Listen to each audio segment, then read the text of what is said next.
Hi guys. Now in my hand is a vehicle starter. A vehicle starter. This is actually a tractor starter. Okay, but mostly vehicle starter appears to be similar, quite similar. This is the product. So when we turn on the key of our car, this is the product to start the engine. Use the electricity stored in the battery to start an engine. Okay, when we look at a starter, there is always a small portion, like a small tube attached to the main body.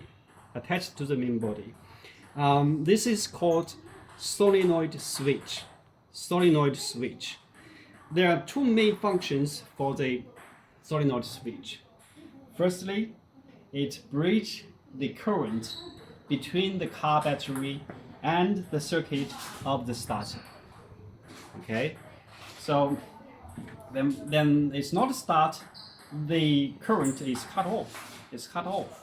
Only when we start, this solenoid switch will bridge the contact, bridge and makes the current go through.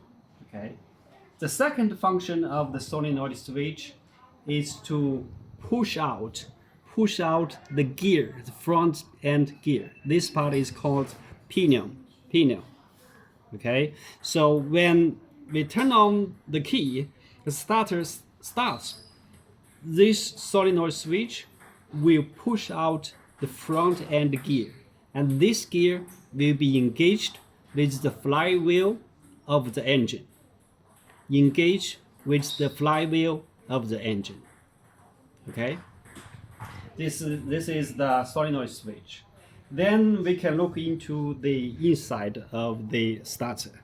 Because this is a recycled one, it's an old one, so we can open it and see what's inside. In the core, this component is called armature. This armature is made of a shaft with copper windings. Okay, outside the armature is a field coil. Is to create a magnetic field.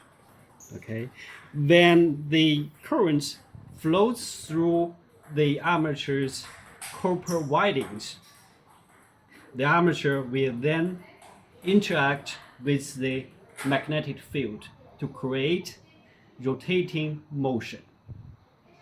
Okay, to create rotating motion. Then this rotation will be transmitted to the flywheel through the front end gear.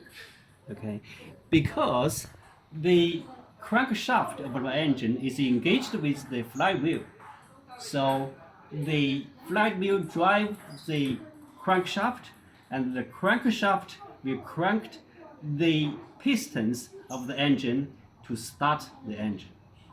That's how it works when we turn on the key of our car.